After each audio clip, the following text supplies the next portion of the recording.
Welcome to the Yankee Cowboy Podcast, coming to you from Dallas, Texas. Here's your host, Tim Wilkins.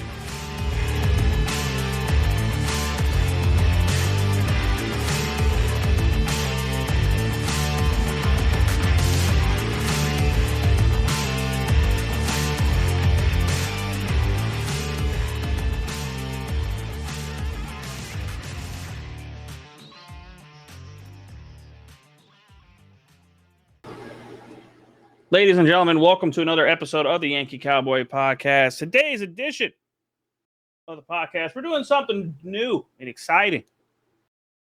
I think, Chris, we can talk about this in a fun-filled atmosphere, better known as the SWOT method. We're going to compare Trump and DeSantis using the SWOT method. I think it's interesting comparison point choice of methodology. And when you brought it to my attention, I said, sure, why the fuck not? Because, why not experiment and have some fun while we're doing this shit? So, sure. And the fun thing is, I think we can both candidly talk about both candidates without blowing each other up into stupidity fests of emotion and tomfoolery. So, I mean, we are conservatives. We are not the left. So, this podcast will go without saying that there will be many jabs to the left. And if you are easily offended and or not enjoying the word fuck in this podcast, please sign off now. That being said, you've been forewarned. You have been forewarned because this is a conservative episode of the Yankee Cowboy Podcast, better known as we're going to go hard in the paint as we usually do when it comes to conservatism. But today's episode is Trump versus DeSantis using the SWOT method. SWOT, for all intents and purposes, Chris, I think we can kind of talk about it because I barely have used this methodology probably since I was in college, which shows my age here, but thanks. Strengths, weaknesses, analysis, and threats. Opportunities. Opportunities. Is that what A stands for? Yep, that's the O. SWOT. SWOT analysis. SWOT. Okay, yeah. So I completely. Well, let's just go that. The intro is phenomenal. You're thinking SWAT team. Yeah, I'm thinking opportunity. All right, so that's just the story of my life on this podcast, where we keep it real and keep it full of stupidity and transparency of stupid. Bunch of hooligans. All right, here we go. Let's do this because I think legitimately this is something that a lot of people across the country need to do, not just with national elections, but something that even with local and state elections, because every single decision that you go through with life, when it comes to cost of fuel, cost of groceries, your real estate taxes, roads, etc., all get affected by candidates that are running for office on the local and state level, and even on the national level. And that being said, this methodology might be something that's useful for you in everyday life. And I think, a lot of people seem to, Chris, I think you can agree with me on this. It's something, it keeps it real. And it keeps it legitimate, but also takes the emotion part of it out of it. Because we already a lot of people seem to have that conversation, and next thing you know, it's an emotional blowhard moment. And it's not. In these situations, it's not. To me, it's a straightforward fact. So, yeah, let's get into it. Obviously, the first part of this is the strength portion of this analysis. I think the best way to do this. Let's go candidate by candidate. So let's run through the full SWOT analysis. I think let's start with the 45th President of the United States, Donald J. Trump. Yeah. Okay. Well, the strength, obviously, I would have to say, is by far his ability. And this is going to be a little bit of a blowhard moment. This is a little windbaggish moment for me. His policies and the way of his forward thinking is definitely of a strength of his. His ability to be candor in the moment to a fault is sometimes seen as a weakness, but it really is a strength of his, in my view. It's his ability to be a bull in a china shop when it comes to shaking things up. Having the business mindset is a strength. The ability to compartmentalize a lot of the things that he can try to do, but obviously his thoughts and his Chris, I think you can agree with me. There's videos out there of his thoughts and his viewpoints on certain issues from the 80s that have not changed since today. And on immigration, when it comes to business, when it comes to certain things, his mindset has not changed. It might have changed a little bit because of the circumstances he's under, but the broad spectrums of his thoughts and the way he goes about analyzing things have not changed. The weakness part of it, and this is something that I think legitimately as a conservative, I know I'm shortchanging some of his other strengths, but I think the biggest windfall of his presidency was the fact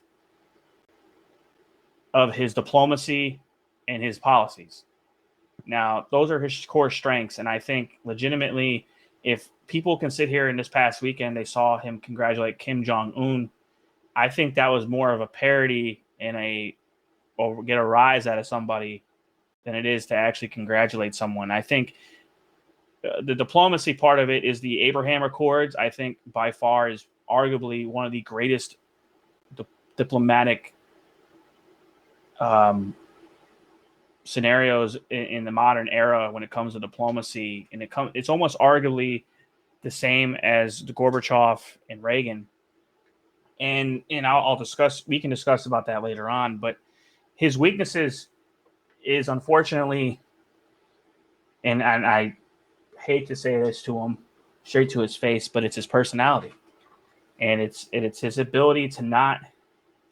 It's also his inability to take the moment and legitimately understand that we need to have serious.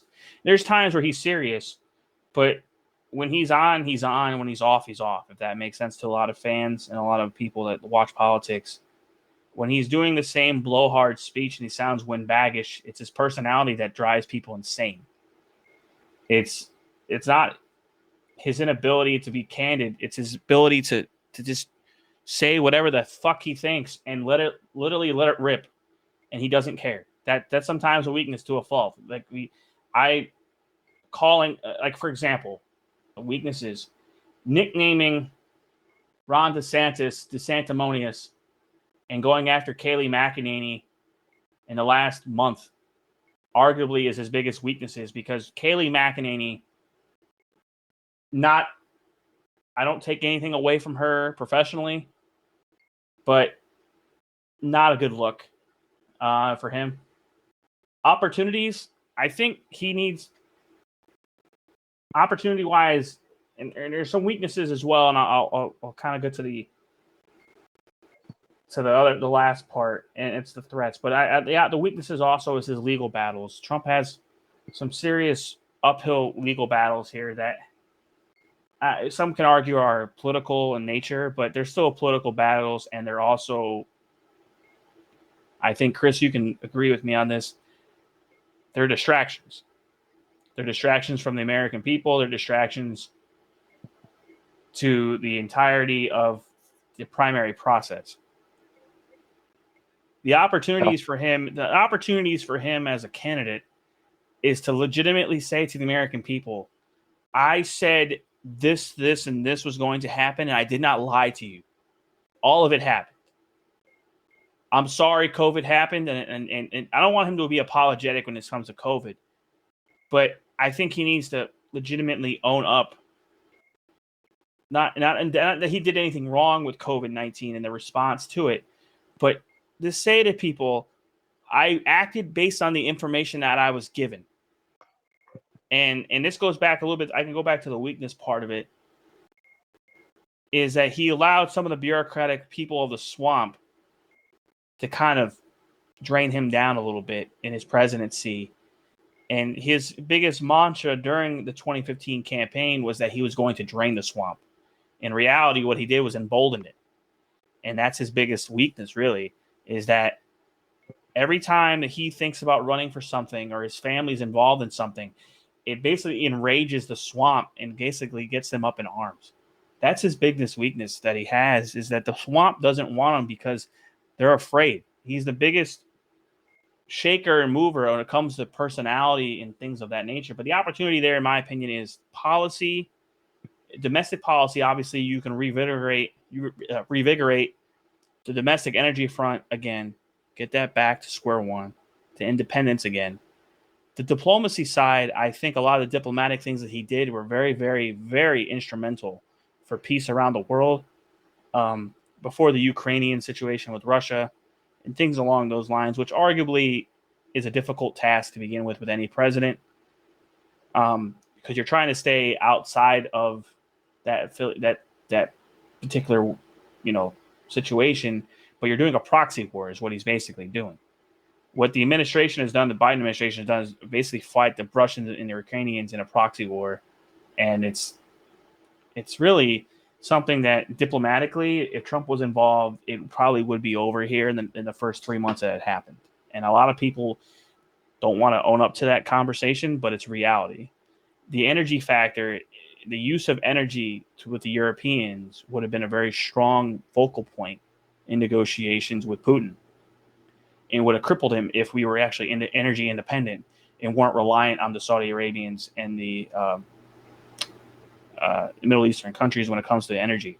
So the opportunity is there is as well as to restore the American prosperity and restore that situation. But I think a lot of the things that Trump's talking about now on on his opportunity right now is completely full. He has the complete fairway to himself in the sense of golf. If he comes back to Twitter, it's game over. And I think a lot of people don't seem to understand that. He comes back to Twitter again. I'm going to tell you something that a lot of conservatives don't seem to understand. That man, and I wrote a paper when I was a bachelor and I was working towards my bachelor's in college. I wrote the effective use of Twitter. I wrote a research analysis based on the effective use of 130 characters or less. And I did it for Senate campaigns back in 2012 because that's when Twitter was first getting on board. Trump basically proved everything that I ever thought Twitter can be used for in an effective manner. Because if you look at the campaign dollar for dollar, Chris, he had 1/3 the budget of Hillary Rodham Clinton, and not just beat her, but beat her in the court of public opinion and beat her politically that worlds like have never seen before. Now, Ron DeSantis is a different threat, and I'll let you kind of go through with Ron DeSantis here, and I can kind of go with you on this.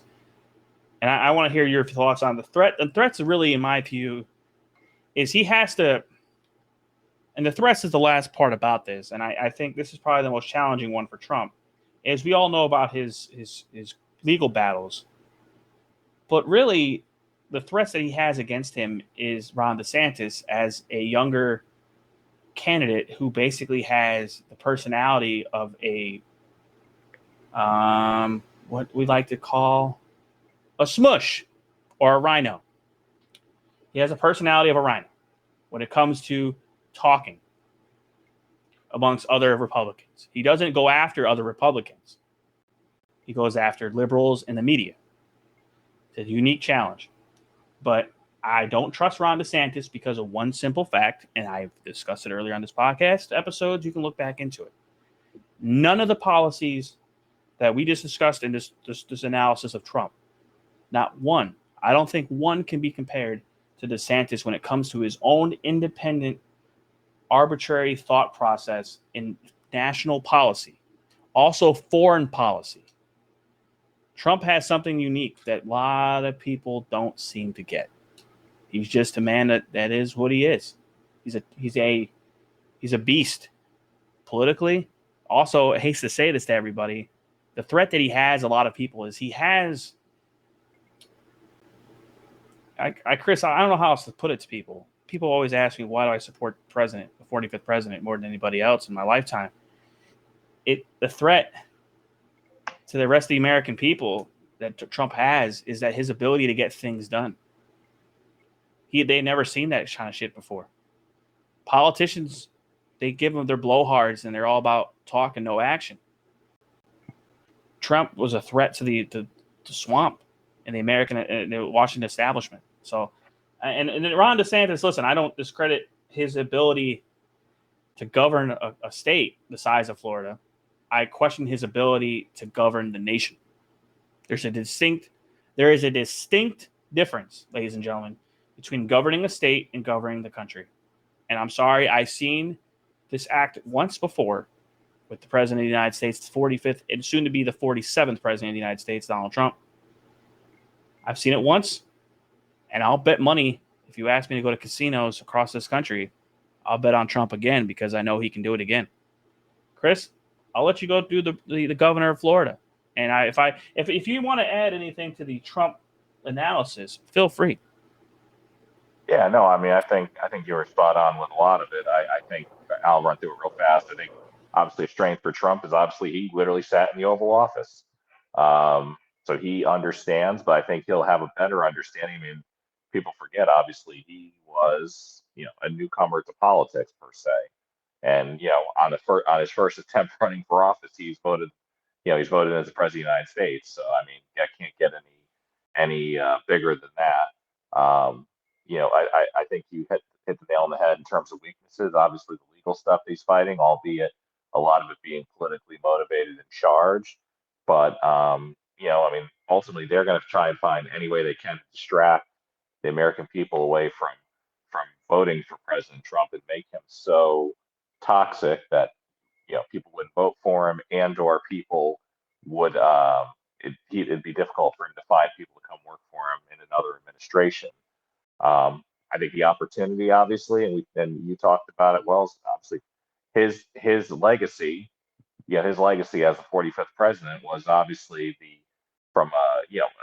again, obviously we talk about energy independence, but also we look at the courts, what he did with the courts, which I think still has a big push even today with what we're dealing with from the regime right now, but also what he did from a perspective of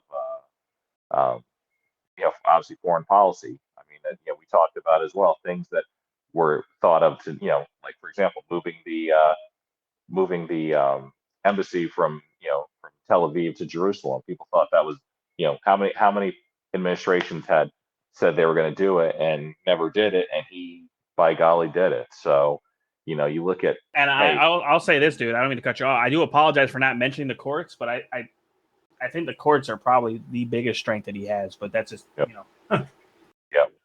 And then threats. I think at times he gets himself in trouble, and you talked about it as well. I mean, sometimes the candor on social media doesn't help him.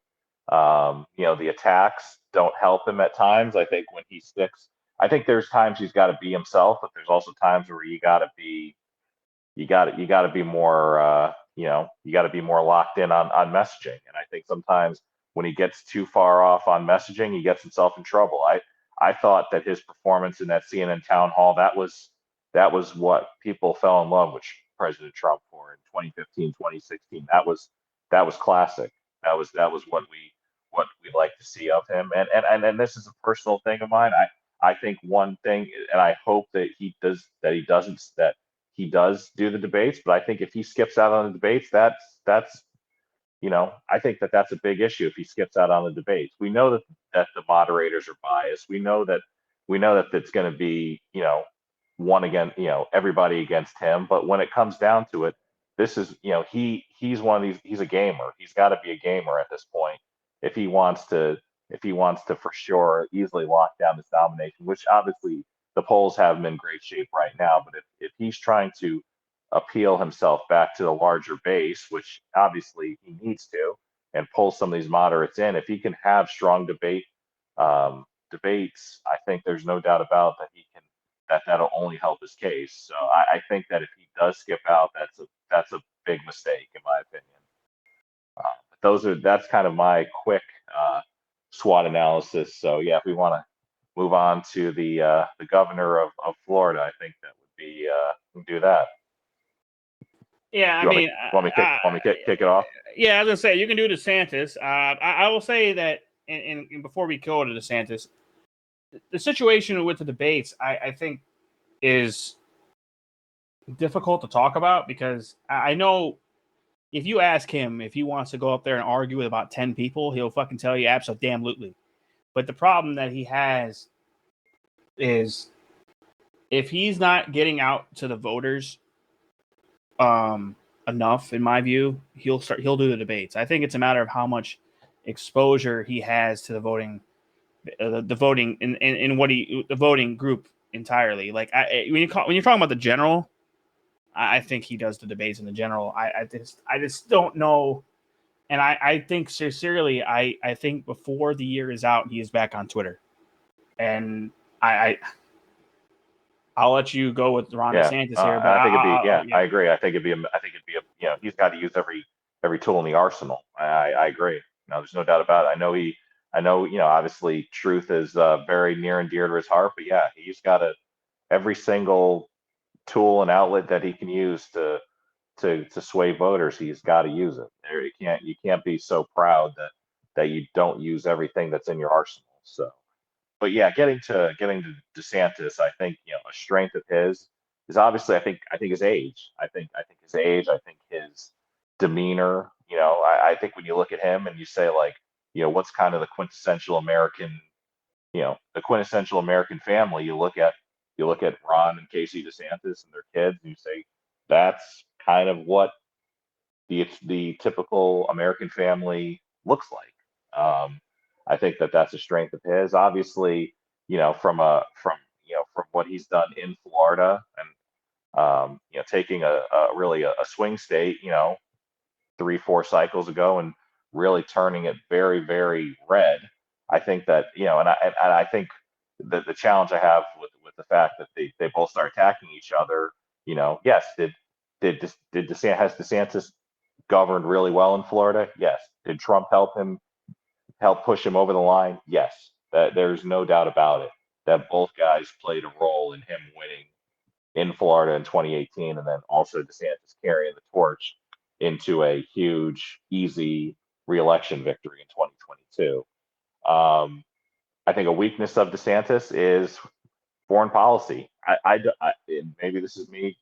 I know I've kind of taken a little step back from politics in the last few months, but I don't know where the guy stands on a lot of things from a foreign policy standpoint. Is he a I'm not saying he's a John McCain or your typical, war hawk Republican, but does he have the same thoughts as Trump? We don't know. There's not much out there when it comes to him talking about foreign policy. So I think that's a significant weakness for DeSantis. And I think also too, the challenge with him as well is while he says the right things, I think at times he struggles to come off he does lack a little bit of charisma at times. I think he comes off a little too stiff, and I think that kind of gets him in trouble. I think the opportunity for DeSantis is obviously from just strictly an age standpoint. He's young. He's a younger guy. I think he's looking at he's the face of the Republican Party, 2028 and beyond. I think there's no doubt about that. The question will obviously be is where's his donor money going to come from? How akin is he to those donors? And I think that kind of goes into my threats is that yes, is he a revolutionary politician, or is he just kind of your milquetoast run-of-the-mill Republican who is just going to be heavily backed by big GOP donors and but he still believes in an open borders mentality and really isn't going to fight back against a lot of the on a macro scale across the United States and what we're dealing with. I think he's obviously done a phenomenal job in Florida. You cannot take that away from him. I think all the people that are, and this is just my opinion, I think I have not turned on the guy. I think he's done a phenomenal job in the state. And, he had to deal with a bevy of attacks during the coronavirus when people were attacking him for not closing down his state and all the deaths, even though who knows how many people actually died, because of in lieu of it, or people who had it who were dying, whatever. So be it, so on and so forth. But using every trick in the book to attack him based on that. So I'm a DeSantis. I like DeSantis. I like Trump. I as I've said, and I'll continue to say until something tells me don't say it. I think you can like both guys, and we can't I have friends who are saying, oh, if Trump gets the nomination, I'm not voting. It's like, well, then you're just giving a vote to Biden or whoever's going to be the vote. At this point, folks, we can't allow ourselves to just check it in. If we do that, then there's no saving this country. Like I agree. I agree with that. But here's the problem: is that, and this is a really stupid thing to talk about, but a lot of people go, "I'm a Ron DeSantis guy and I'm a Trump guy." It's because of the fact that DeSantis and Trump went at each other, and maybe Trump made the first move.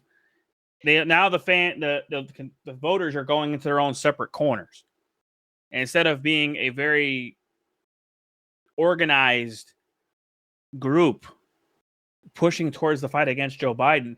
I think, Chris, we can talk about this. If it was just Ron DeSantis and not Donald Trump on the piece of paper here,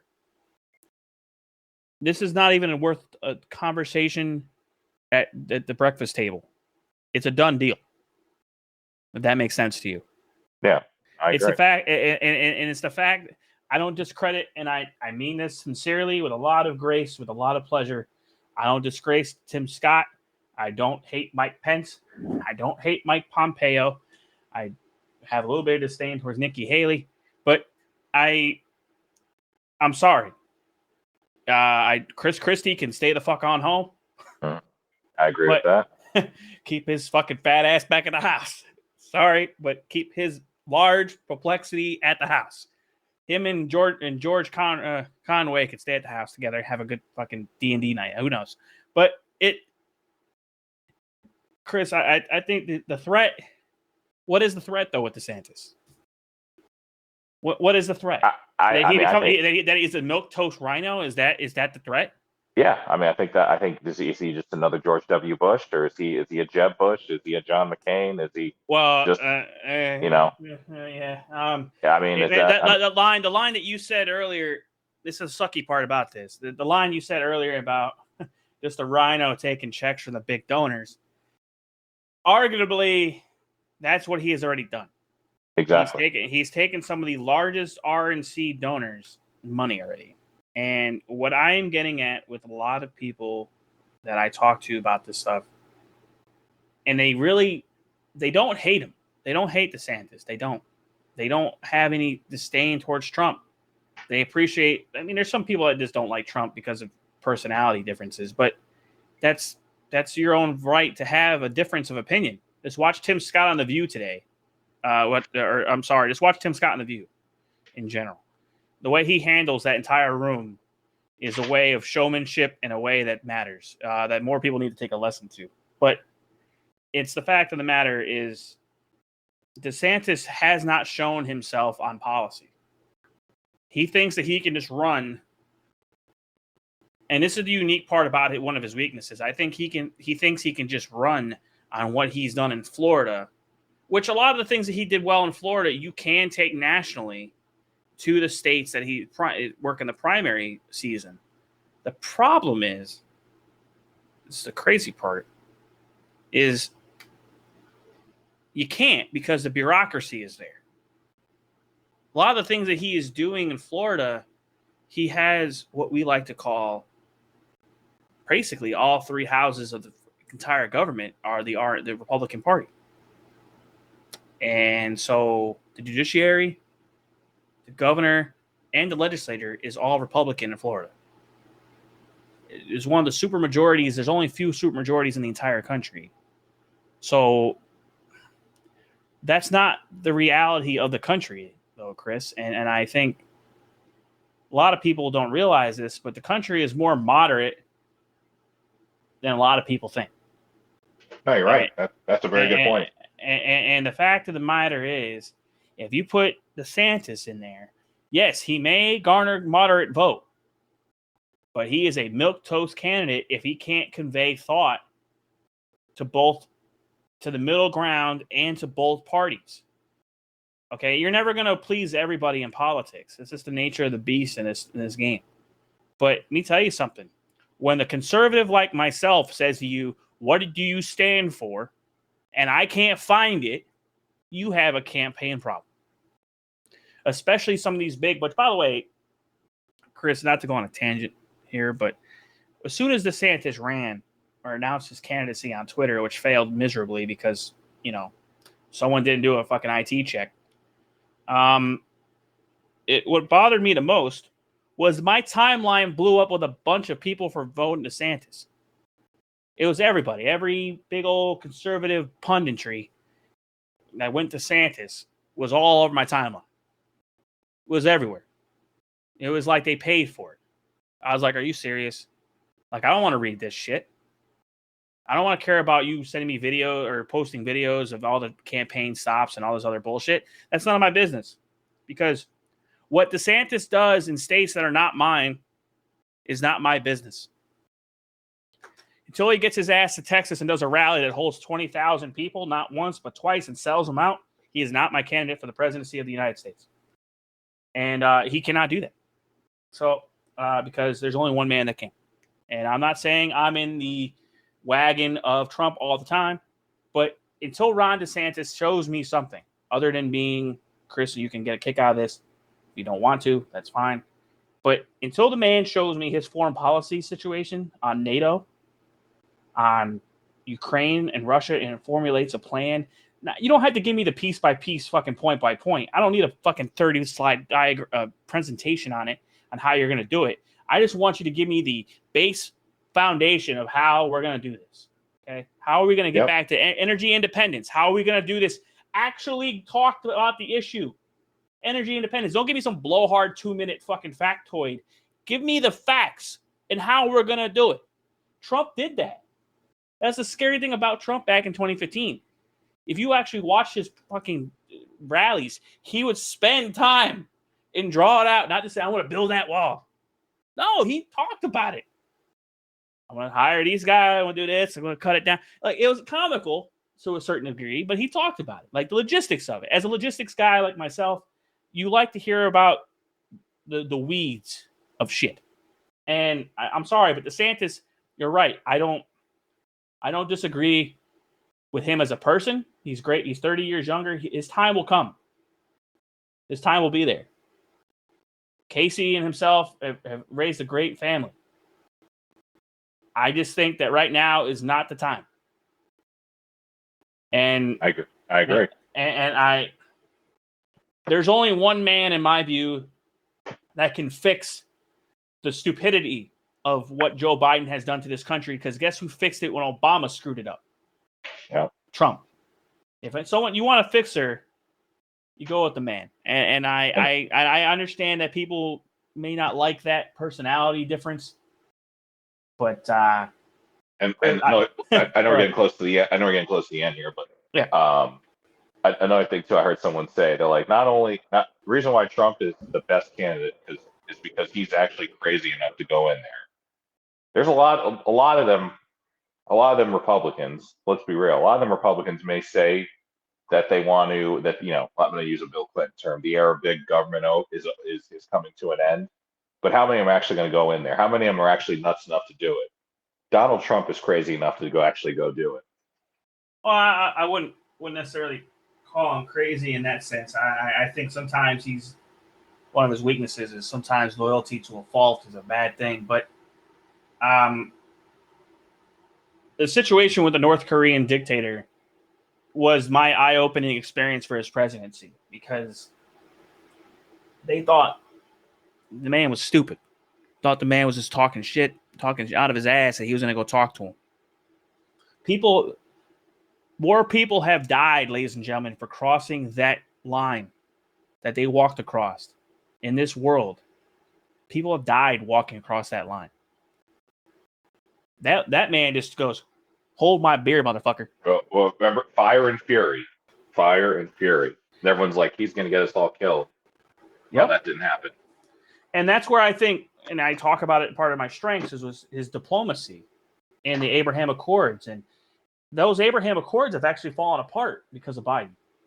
And a lot of the Middle Eastern peace has fallen apart and because of Biden and his one world globalist ideology that he has. But I don't want to keep going on in tangents about this stuff, but to me, the one biggest thing a lot of fans and a lot of people respect about Trump was his ability to just convey an audience and just sit there and talk and literally answer questions. And it doesn't matter what type of questions. And when I saw people give him a lot of shit for the CNN town hall, I said, we haven't had a president answer a fucking question in literally 2 damn years. And you guys are bitching about a fucking person standing there in the hot pocket of CNN, which arguably is not a fan of Donald Trump by any means, even though they should be, because basically the network is still in existence due to the amount of coverage they gave him over the years. They really should change the name to it, but that's just me. But call it the fucking Trump network, but you should buy it. But I just think that when he stood in the pocket and answered those hard questions, I can't even watch a press conference from the podium of the White House without going, what in the fuck did she just say? I don't know about you. If you watched any of it, the last 2 weeks press conferences, Chris, I just, you want to scratch your head, take a shot of whiskey, do something. Because I lose brain cells listening to this one. Yeah, and at this point, there's no saving it. And that's where I'll go back to this one last thing. What gave me a real big turn off to Trump, and his personality is sometimes flawed, but when he went after Kayleigh McEnany, and I sat there and went, he probably sent that out and said, oh shit, wish I can take it back. Because there's times in guys' lives where we do that kind of shit and we don't get a chance to apologize. And I hope he does, because that woman fought more fires for that man that she gets credit for. And it's difficult to sit there and go, you're going to fucking call her out over 10 points in a poll, over arguably nothing.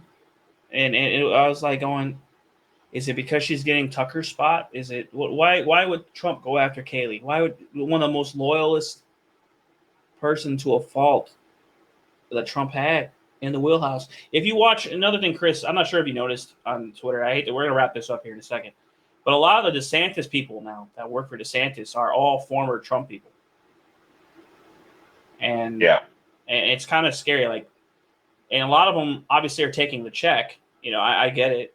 They're taking the check because, you know, they see DeSantis as the guy that can beat Trump. But at the same time, what you did there by being disloyal to the man, the kingmaker, as many people call Trump, is you made your own ditch professionally too. A lot of these guys don't realize these political operatives made their own beds now, and they got a lie in them too. And Steve Miller, great guy. I don't know how strong of a political operative he is nowadays. I thought he was going to run in New Hampshire last time. Decided not to. But Roger Stone still doing his own thing. I mean, a lot of guys. Steve Bannon still around. Steve Miller. A lot of these guys. Trump keeps he's always been historically known, Chris, to keeping guys really tight to the vest. The guys that are a close group of people. He's not one of these guys that has a huge entourage of like 50 people. Not his style. And so I'm going to end with this, man. This is a great analysis, I think, of these two candidates. Time will only tell what these guys can really do on the campaign trail. I think we see Trump going to New Hampshire the last month or so. Obviously, there's some legal challenges and some legal battles that he's going through. That the FBI, the DC document saga with Mar-a-Lago, that's probably going to wrap up here. There's a huge pressure for that to wrap up before the primary season's over, as well as Georgia, with the perfect phone call, as Trump would call it, with the Secretary of State. But truth will tell here. Another truth I think, Chris, that we need to talk about is Truth Social when it comes to the situation. I'm going to end it with this here now. I actually am going to end it. Is when Trump gets off Truth Social, which is his own company, part of the Trump media situation, and he goes back to Twitter. When that happens, and I say this again, when that happens, it's game over. It's not going to be I'm back. It's going to be a Kid Rock in the American Badass video, and he's going to say I'm back, and it's going to be great to watch. Because a lot of people can't do Twitter like Trump did Twitter. If you ever watched him before he ran for politics, he was great on Twitter. But Chris, I appreciate you joining me for this long-winded greatness. We went a little long, but I think we're okay. You still there? Oh yeah. But it's always a fun episode when we do these awesome things. Appreciate you joining us. Feel free to like, subscribe, all the fun stuff on social media. Let's keep it fun, keep it light. Have a good week. Don't work too hard. Stay cool in this great summer heat in the South and in God's country. And that being said, have a good week, everybody. Thank you. 43-19. All right. Thank you for listening to the Yankee Cowboy Podcast. Feel free to follow us on social media via Twitter, Instagram, or Facebook.